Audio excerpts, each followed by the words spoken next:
The Messiah said, "When you come to know yourselves, then you will become known, and you will realize that it is you who are the sons of the living Father. But if you will not know yourselves, you dwell in poverty, and it is you who are that poverty."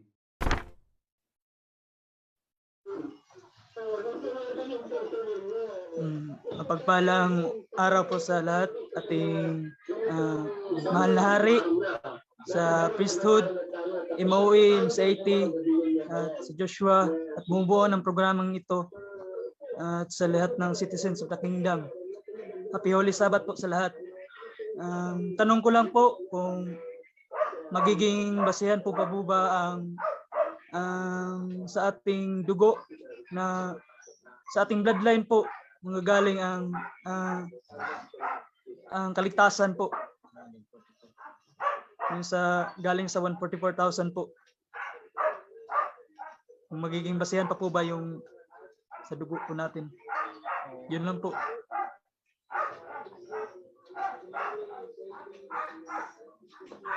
Brother Carlos, ang liwanagin lang po natin ang iyong katanungan. Ang katanungan niyo po ba ay kung sa ating lahi po ba, sa or bloodline? Yes po, yung kung magiging magmumula basihan po sa ating bloodline magiging po. basihan. Opo. So, yun po aming priest figure. Basihan po. Pakimute. Okay. Makahol na as. Ganito. Okay. Yung 144,000, kung titingnan nyo, is kukunin yan sa bawat tribe. 12,000 from each tribe. Kaya, 144,000. Ngayon, kung iniisip ninyo na ang tinutukoy dyan na each tribe is na andito ang each tribe sa sa atin, hindi po. Ephraim lang tayo.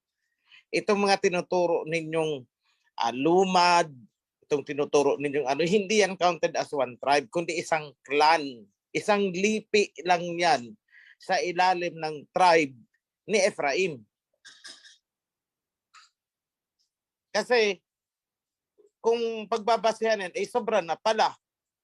Kasi ang dami nating tribe, mahigit 100 yata yan na naandito sa atin eh. Mga cultural minorities. But those are mga lipi or clans.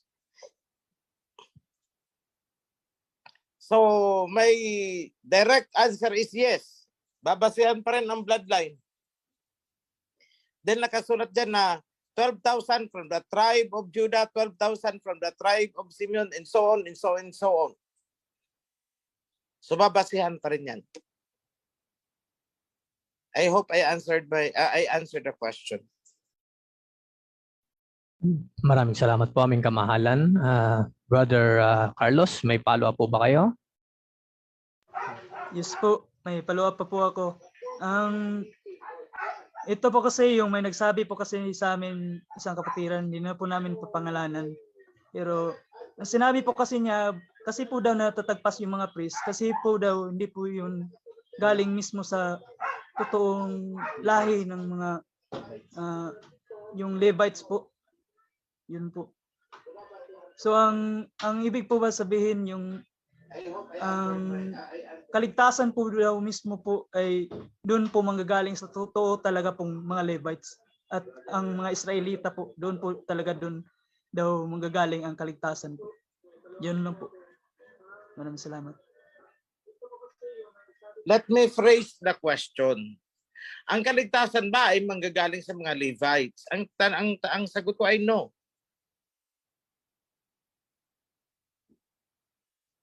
Unang nasusulat sa Bible ng kaligtasan ay galing sa Levites eh. Pakinggan mo brother ang tanong mo, ang kaligtasan ba ay manggagaling sa Levites? Walang kakayahang magbigay ng kaligtasan ng mga Levites. At hindi rin nasabi sa Bible na ang mga Levites ang dadaanan ng kaligtasan. Ang may isang incidents dyan na ang sabi ay ang kaligtasan comes from the Jews. Yun, tanggap ko pa yun. Kasi ang Messiah is Hudyo. Di ba? Mula sa clan ni David, paakyat yan hanggang kay Judah. But then, nasusulat din naman na pagdating ng panahon, bibitawan ni Judah ang setro. Ibig sabihin, yung kingship mawawala sa linya ni Judah. At ito ay mapupunta sa Ephraim. Bakit mapupunta sa Ephraim? Kasi noong binasbasan, inadapt ni Jacob si Manasseh at Ephraim, si Ephraim ang ginawa niyang firstborn. So kung sino ang firstborn, sa kanya ang kingship. So, you might be wondering, maraming nagtataka, bakit si Judah? Hindi naman siya firstborn eh. Bakit napunta sa kanya? Kasi yung sinusundan niya, if I recall it right, Reuben, ay may kasalanan, dinefile niya ang sanctity ng bed ni Jacob. Tama ba mga priesthood ang recall ko? So, na-disqualify siya. And next in line is si Judah. Okay, napunta kay Judah ang setro. Pero sa basbas ni Jacob, anong sabi niya? The scepter shall not depart from Judah until such time. Oh, meron palang panahon na darating. Until such time that the one to whom it belongs come. Oh, may darating pala sa takdang panahon. Doon ipapasa ni Judah. Kanino ipapasa? Kay Ephraim. Someone from the bloodline of Ephraim ang papalit sa throne. At sino ang tinutukoy? Anong sabi ni Prophet Jeremiah? Is it not Ephraim is my firstborn? O, mismong si Alhayam ang nagsabi na ang firstborn niya, para sa kanya, ang firstborn ay si Ephraim. Paano naging si Ephraim ang firstborn? Ipamangkin na lang yan ni Judah eh. It's because inadapt ni Jacob, iniangat, inihilera niya sa kanyang mga anak, itong si Ephraim at saka si Manasseh. So, Ephraim now becomes the firstborn at tinanggap yun ng Alhayam alang-alang sa blessing na ibinigay ni Jacob. Kaya sabi ng Alhayam, Ephraim is my firstborn. Ilang verses natin yan, mababasa dyan eh. So Ephraim is the firstborn. Ibig sabihin, siya ang sasalo ng setro mula kay Judah, sa tribe of Judah. At yun din ang isinulat ni Prophet Ezekiel. Yung symbolic na sinabihan si Prophet Ezekiel na kumuha ka ng dalawang stick.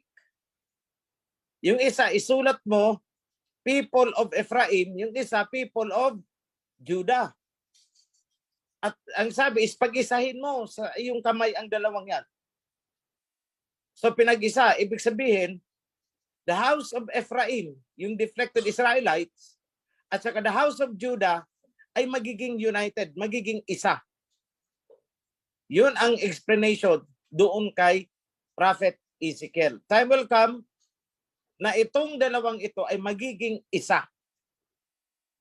So if there is only one house, one kingdom, there will be only one king.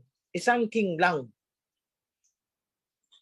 And that would be now from the bloodline of Ephraim. E nasan bang bloodline ni Ephraim? Andito po sa atin, tayo ang bloodline of Ephraim. At kapatid natin yung bloodline of Manasseh. Nasaan ang mga bloodline of Manasseh? Nandyan sa Missouri State. Pagitan ng China at saka India. Alam nila until now na sila ay galing sa Bene Manasseh. At tingnan yung itsura nila, kapatid, kapareho natin. Huwag lang magsasalita. Magtabi-tabi tayo. Walang itulak kabigin kung sino ang Manasseh, sino ang Ephraim. Huwag lang magsasalita. So ngayon, paano ko nasabi na tayo ay galing sa bloodline of Ephraim? Kasi ang sinabi dyan, Joseph will be a fruitful vine. At sinabi din sa Mika, Mika, mula sa Ephrata, that is, Ephraim, merong king na sisibol. Marami dyan verses that really describes na magiging king is from the tribe of Ephraim and no longer from the tribe of Judah. Dalawa lang naman yan eh. Tribe of Judah, tribe of Ephraim. Wala namang predict na panggagalingan yung king. It's only Judah or Ephraim. Hindi naman binanggit ang ibang mga tribes.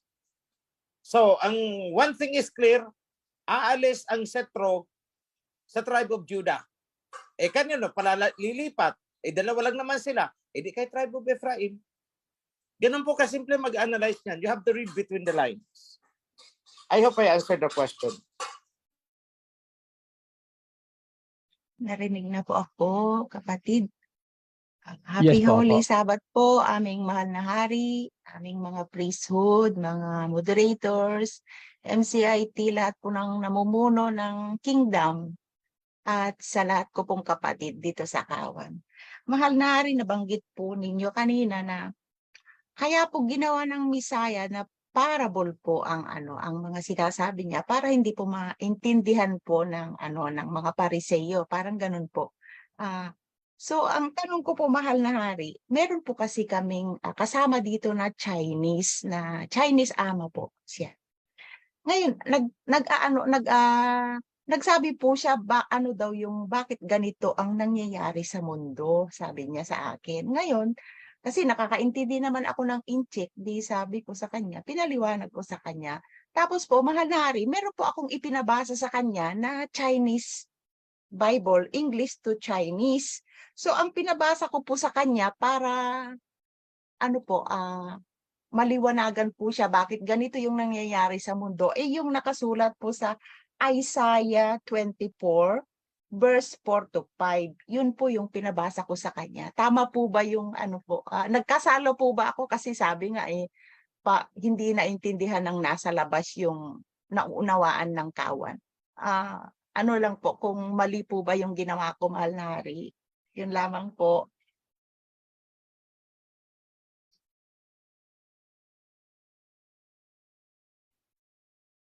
Kamahalan, naka-mute po kayo. Ano ba yung nasusulat doon sa verse na binigay mo?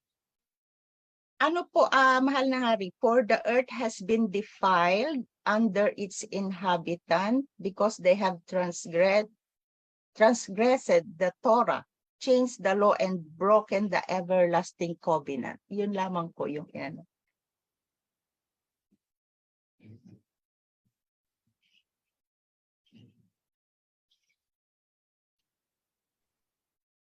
Naka-mute po kayo, kamahalan.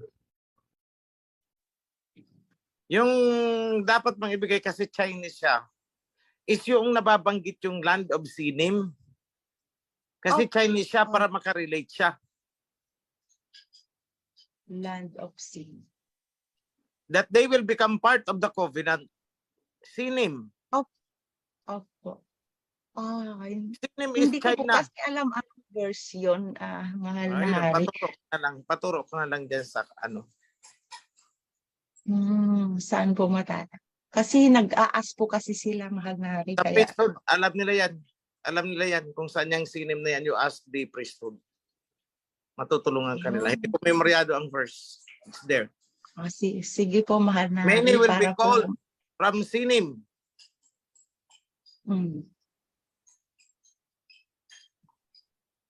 Okay. Yan Pero lang. mahal na hari, nabanggit ko na po kay Lolo at Lola na ang lugar po nila ay Sinin. Kaya lang po itinago po ng ng mga nag-translate ng Biblia. Isaiah. Sige po. So, mahal na hari, okay lang po ba kasi ang translation yung NIV po ang nakasulat. Tingnan mo na lang sis kung sinim ang nakasulat sa NIV. Kasi ang sinim ay nakasulat sa King James. Baka sa NIV is as one. As one. Sige. Tingnan mo muna. Hanapin mo na yung sinim. Sa KJV, Opo, Mahal na Hari, adapt natin yun.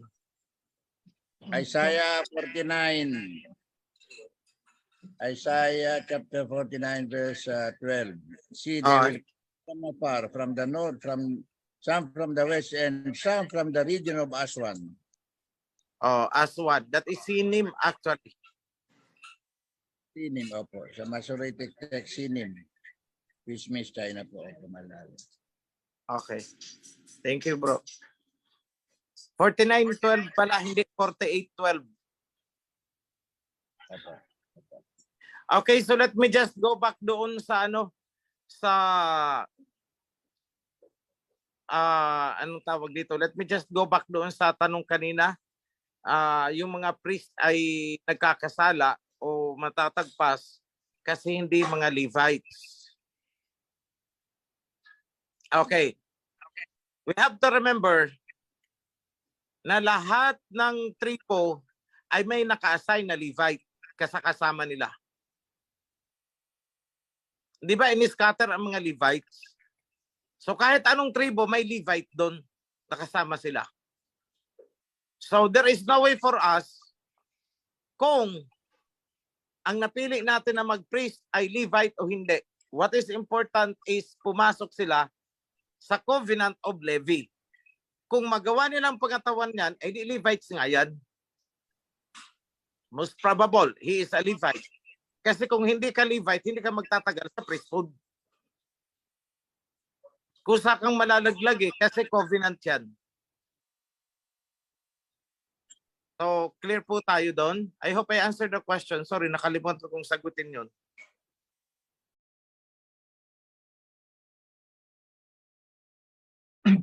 Ito. Mapagpalang araw po ng Sabat sa lahat, sa Mahal na Hari, sa mga priest, sa lahat ng priest at sa citizen of the kingdom. Ang tanong ko lang po is ito. Tungkol dun po sa dalawang babae na biktima, or kung sino pa man po yung natuhog na tapos sa loob na sila ng kingdom nung nangyari yung mga bagay na yun. So hindi na po sila biblically available po, diba? Ibig po ba sabihin nun na hindi na sila pwede maghanap ng partner, or habang buhay na nila yung dadalhin, or kung ayaw nila ng ganun, lalabas na lang sila? Kung nasa video nyo po yung, kung nasa in-upload nyo po na video yung sagot, doon ko na lang po hanapin para hindi na po kumain ng oras. Yun lang po. Okay. Biblically available pa rin yung dalawa because they are mere victims. Pero doon sa dalawang yun, isa lang ang biblically available kasi yung nauna, pinagre-reconcile namin sila at saka yung brother natin na kailangang mag-offering. Yun, kasi may pananagutan na siya doon na nauna. So, nagkalabuan sila nung una, kaya kumuha siya ng pangalawa. So, yung pangalawa is victim. Kasi tinanong ko siya, tinanong mo ba yung lalaki? Kung siya ay nakipag-isang laman na doon sa nauna sa'yo. Sabi niya, tinanong niya daw, anong sagot sa'yo? Hindi raw hindi kinonfess. Nag-deny daw yung lalaki. No, sinabi na wala pang nangyayari. So binigay ngayon nitong pangalawa yung sarili niya. So she is a victim. So sabihin na nating niloko siya. Something like that. So that is why yung lalaki kailangang mag-sin offering. Pero ang kanyang kaso ay hindi talaga adultery but rather sexual immorality or sexual promiscuity. Hindi adultery because hindi pa consummated talaga yung marriage kasi nag-object yung parents hindi naman nag-object yung parents ng babae. Ang sabi, iharap mo muna sa akin yung mga magulang mo. Yun ang sinabi ng magulang ng babae doon sa lalaki, which is hindi niya na itinuloy, hindi niya iniharap, pero ginalaw niya yung babae. So in that sense, that is an act of sexual activity outside of the blessings of marriage ng magulang, ng mga magulang. At nung siya ay humanap pa ng iba, that is already promiscuity. Pero yung the victim itself should not suffer because of the sin nung lalaki kasi may honest intention siya na alamin kung nagkaroon na ng nangyari. Ang sabi, wala daw. O di, so binigay niya ang sarili niya. Akala niya clear yung lalaki. That's why I am making this policy na mag-create kami ng database. Kapag may nililigawan ka o yung babae at may nangyari na sa kanila, you have to inform the registry. Ilalagay yan doon na itong lalaki na to ay meron ng unbreakable na responsibility sa babaeng ito. At lahat ng babae na lalapitan nitong lalaki, kung kailangan nilang bago nila ibigay, kasi kung talagang sabi natin playboy ito, eh di, magtatanong muna ang mga babae, o ito, gusto kong i-check ito, available pa ba o hindi na? Ang isasagot lang namin is positive or negative. Ibig sabihin, kung may positive record dito, hindi na yan available. Huwag ka nang papatol dyan. Pag sinabing clear, okay, sige, go, clear eh. So, we are going to keep that updated. And for the benefit of the doubt, bago namin isabihan na clear to go, eh ipapatawag muna namin ang lalaki. O nililigawan mo pala ito, nag-inquire sa amin. Anong latest status mo? Ikaw ba ay clear o baka hindi ka lang nakapag-update ng record sa amin? Clear ka pa ba? Ganito, ganito. Kasi pag sinabi niyang, oo, clear ako, wala akong naging activity, eh di, magbibigay tayo ng go signal dito sa babae. Okay, so you are safe to go na sumama dyan.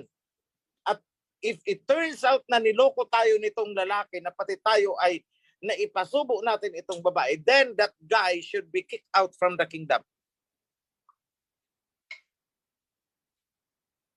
So ganyan po ang ating magiging protocol. I want that have implemented. That will be confidential.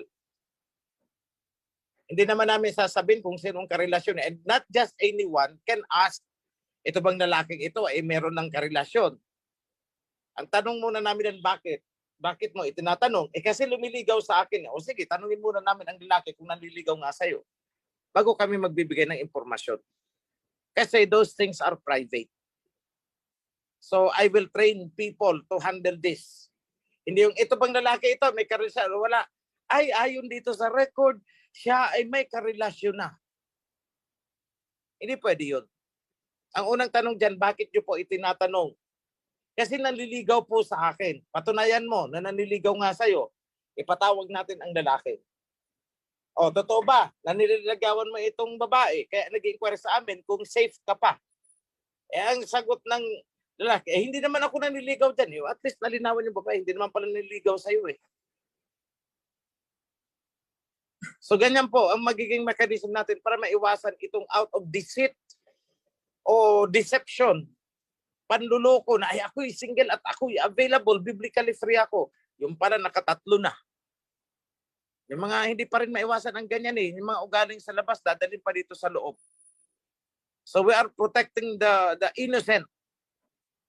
While we kick out yung mga talagang may mga gawain na hindi kaaya-aya. Sa first offense, pwedeng patawarin si lalaki. O kaya si babae. Pero depende sa titingnan natin kung kailangan i-grounded yung babae. Maraming kailangan i-consider yan. I could not explain right away dito. So yan lang po ang mga kapatid. That project will be on development and maraming kailangan upuan yan eh. Yung mga clear-cut policies, isa-simplify natin. And it may not cure entirely yung sin of the flesh sa kawan, but it will somehow decrease the incidents. Mababawasan ang mga pangyayari. At least, alam ng Aba, may ginagawa tayo. Hindi tayo nagpapabaya. Yan lang naman, mga kapatid. I hope I answered the question. Salamat po aming kamahalan na nabigyan linaw po ba ang iyong katanungan, kapatid? Opo, maraming salamat po. Okay lang po ba na follow-up question po? Go ahead po. So sa mga nabiktima po, may vindication pa po sila, tas pwede pa po nila ipagpatuloy yung mga rules sa pagsunod sa rules sa kingdom po. Yun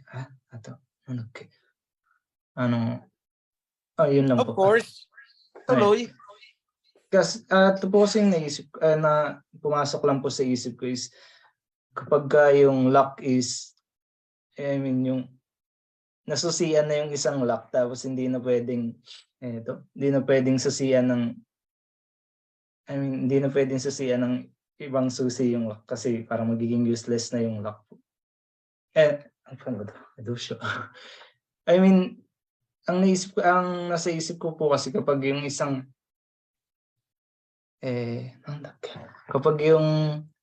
babae po is nakipag-intercourse na tapos hindi na siya pwede ulit makipag-intercourse sa iba. Kasi nasa loob sila ng since na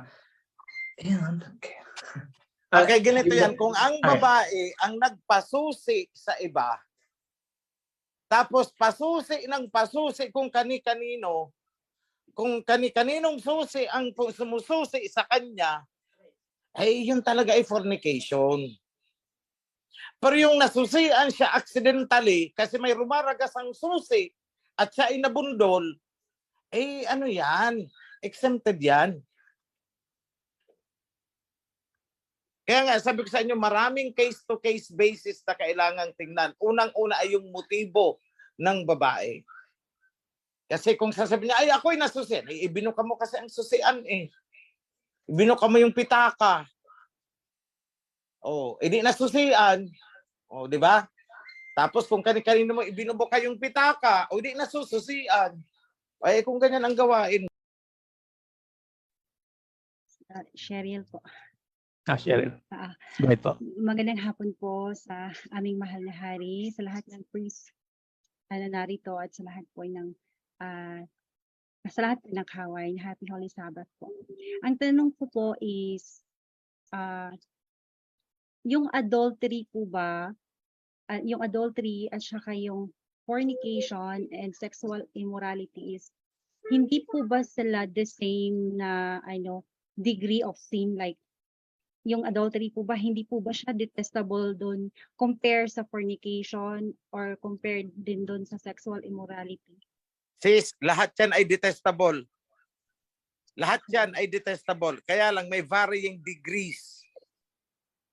Of course, ang fornication is more detestable than a simple adultery. Kasi ang fornication, 2 or 3 lalaki na ang involved sa isang babae. Fornication. Samantalang ang adultery is pwedeng yung babae, isang lalaki lang ang involved sa kanya other than her husband.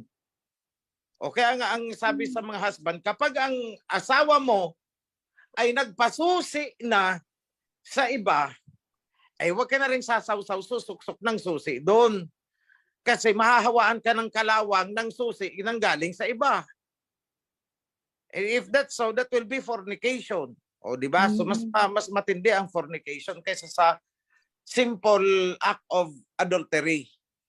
Ngayon, ang fornication at saka ang adultery is both a sexual immorality. Lahat naman yan ng mga sexual relations.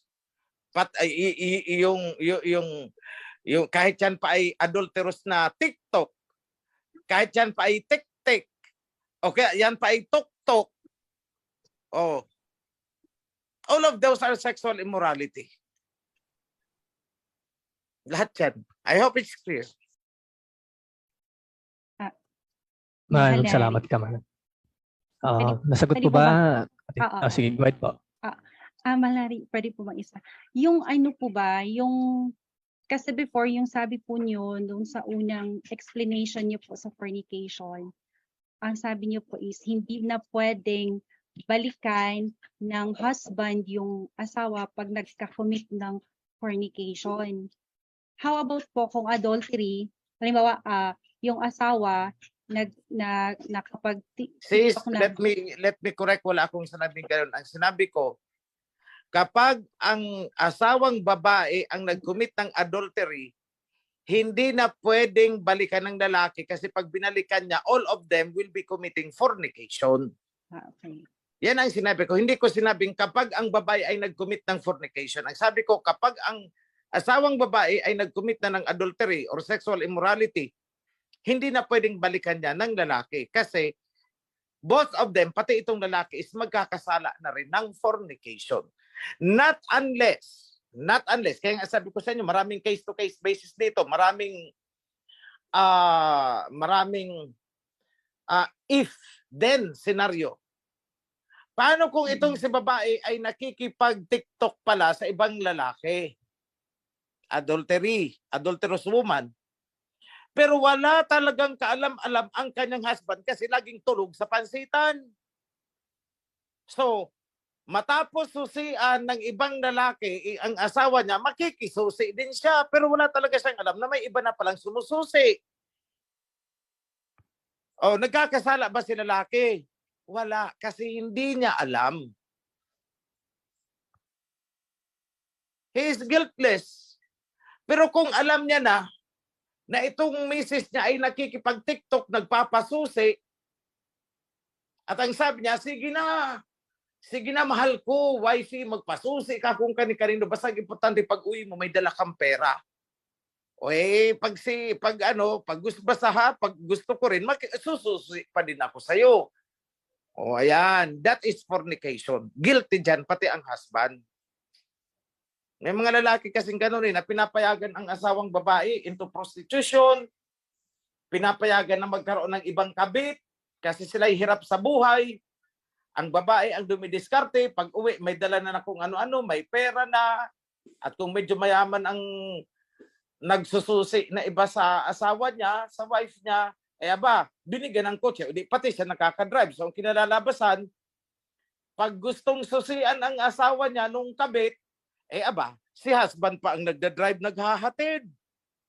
See, that is fornication. And those are gawain ng dogs.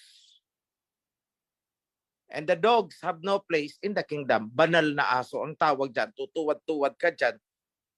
Tapos ganyan pala ang gawain ninyo. Ay nako, di pwede yan.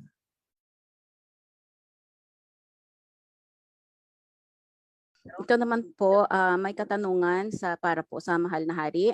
Nabanggit niyo po na maraming aklat na bubuklatin. Halimbawa ay ang aklat ng buhay. Hingi po ako ng kalinawan, yung mga kasalanan na nagawa ko noong wala pa ako sa kawan, ngayon na nandito na sa kawan, ay nag-ask naman siya ng forgiveness at nagsasagawa properly, sincerely, nag-ask forgiveness during sa Day of Atonement. Ang tanong po niya is, recorded pa po ba iyon o nabura na po yun? Maraming salamat po doon sa Book of Life dahil we have a record ng mga ginagawa po natin. Nabubura po daw ba yun? Tapos nalinis siya.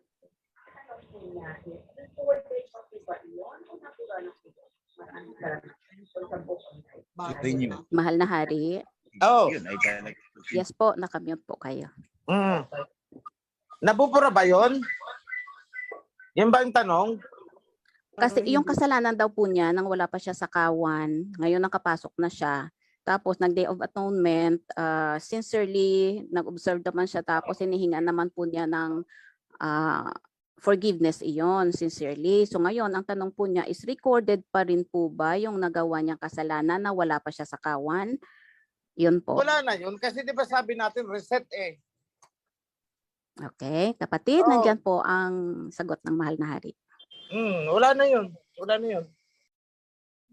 Okay, maraming salamat po. May katanungan din po dito. Maybe anyone from the priesthood din po or ang ating Mahal na Hari. Panahon po ng Sabat, ang sabi po is total rest po ang command ng Aba sa atin. Ngayon, may mga biglang sulpot na kailangan mong gagawin sa buhay mo na sa araw ng Sabat. Ang tanong is, nagkakasala po ba?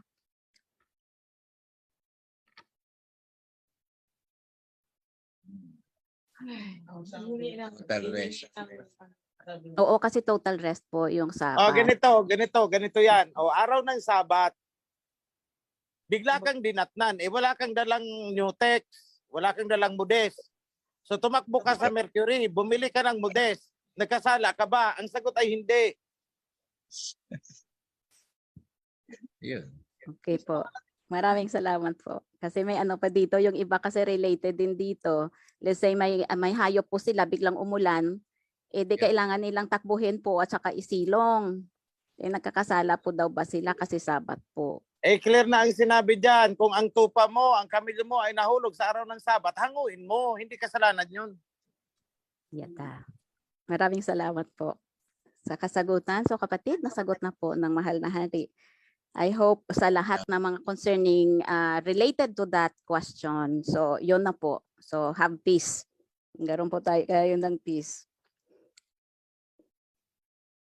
Ang oras po natin ngayon is 1:43 na ng hapon sa Ophir. So kung may kapatid tayo po, siguro maka-entertain pa tayo. May mag-raise hand na isa. Mga kapatid, naalala niyo yon, yung nagdi-deliver ako ng message tapos biglang sumingit ang Jollibee. Ay, good morning po. Welcome to Jollibee. Ano pa ang order nila? Di ba? 1 piece ang hamburger. With cheese. Di ba naalala niyo yon? Hindi naman kasalanan yun. Kasi natural lang, nasa biyahe ka eh. Alam mo magluto ka doon sa sa kotse mo. Di kung saan ka makadaan, bibili ka. Alam mo, sabi mo, utang muna ha, kasi Sabat pa kami. Ang isagot sa iyo ng sales lady doon, di pagkatapos ka na lang din ng Sabat kumain. Maraming salamat po. May katanungan pa po pala dito. Nawawala po ba yung righteousness natin pag na-defile?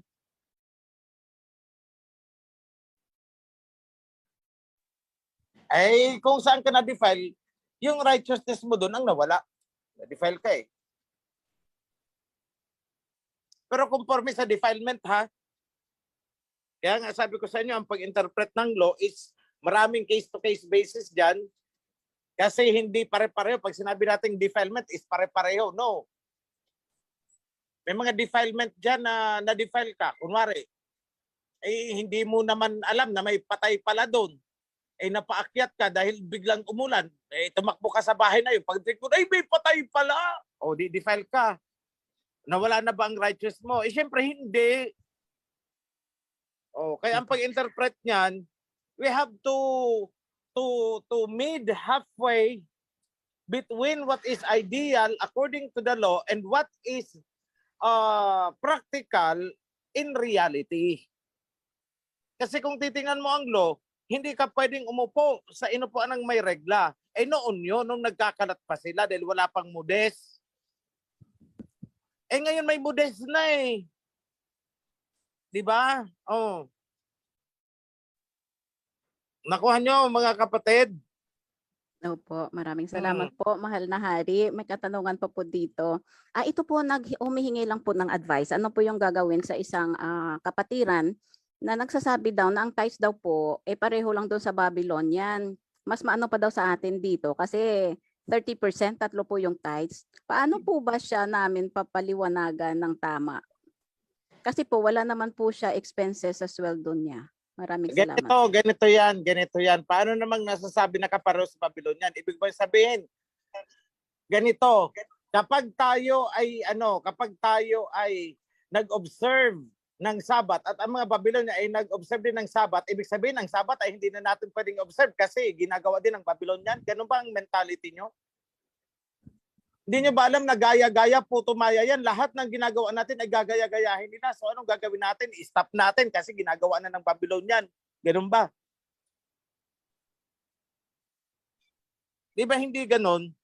Ang tithes po, ang ginagawa natin is according to the Torah. Lahat ng ginawa natin.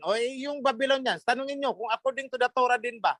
Bakit sila nagtatites? Ang pagtatites is bahagi ng covenant. Ayaw nila ng covenant. Bakit sila nagtatites? Nakuha nyo mga kapatid? Yan. So wag niyong Maraming salamat questionin po. bakit tayo nagtatights. Ang questionin ninyo, bakit sila nagtatights? Sila ang tanongin niyo, bakit kayo nagtatights? Eh wala naman kayong covenant. Ang tights is because you are following the covenant. Eh wala naman kayong covenant eh. Ayaw niyo ng covenant. O bakit nagkukonekta kayo ng tights? O di ba ganun yun? Hindi pa ako galit. Nagpapaliwanag lang. Maraming salamat po, mahal na hari. Oo, may isa pa. It's 1:47 ang oras po sa offer ngayon, mga kapatid. Mahal na hari, tanong lang po, kasali ba ang Indonesia at Malaysia sa lahi ni Ephraim? Kasi sabi sa kasaysayan, isang lahi lang daw tayo. Salamat po. Hindi po ang lupa ang kasali sa tribo, kundi yung tao na nakatira doon sa lupa na yun. Kahit ang Amerika, may mga, pwede na, if that is your binding, ibig sabihin lahat ng mga nasa Amerika ay hindi kasali sa covenant. Eh paano yung mga napadpad doon? Eh di ba't in-scatter ang Israelites? So ibig bang sabihin, hindi na sila kasali sa covenant? Kasali sila sa covenant. But America as a nation is not. Nakuha ninyo? Ang Amerika bilang bansa ay hindi. So ang pinag-uusapan natin dito sa covenant ay yung tao, hindi yung bansa. Kundi yung mga tao na nakatira doon. Eh paano pala kung tayo, ilan ang Pilipino sa abroad na they are Ephraimites. Eh pagdating pala nila, ay hindi na kayo kasali dito sa covenant kasi kayo ay nasa Amerika. Kasi ang bansang Amerika ay hindi kasali sa covenant. Ganun ba yun? So hindi po ganun. Hindi po yung bansa. Kundi yung mga taong nakatira sa bansa. Because ang bansa is nagpapalit-palit ang pangalan niyan. Di ba? Magandang hapon po, kamahalan at sa mga prisod at sa mga kapatiran na nandito sa Zoom ngayon. May isang concern lang po ako tungkol doon sa mga defilement saka yung sin, yung kasalanan. Yung lahat ba po na kamahalan, yung lahat po pa na defiled o yung may kasalanan na hindi pa nakapag burnt offering, authorized ba silang pumasok doon sa loob ng House of Prayer? Yun lang po. Okay. Kapag kayo ay defiled, hindi muna kayo papasok doon sa loob ng HOP. Pero bawat HOP ay may designated tayong lugar para sa mga defiled. Doon sila.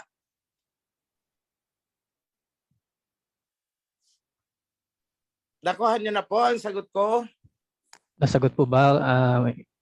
Yung Dal pangalawa Macario? po, yung pangalawa po kamahalan, yung tungkol sa mag-undergo pa ng burnt offering, na hindi pa sila nakapag-undergo, pwede ba silang pumasok doon sa loob ng House of Prayer? Yun ang pangalawa po. Gaya ng sinabi ko, meron tayong space na designated sa compound ng House of Prayer. Hindi sila pwedeng humalo doon sa loob, pero pwede silang pumunta. Doon lang sila sa space designated para sa mga defiled.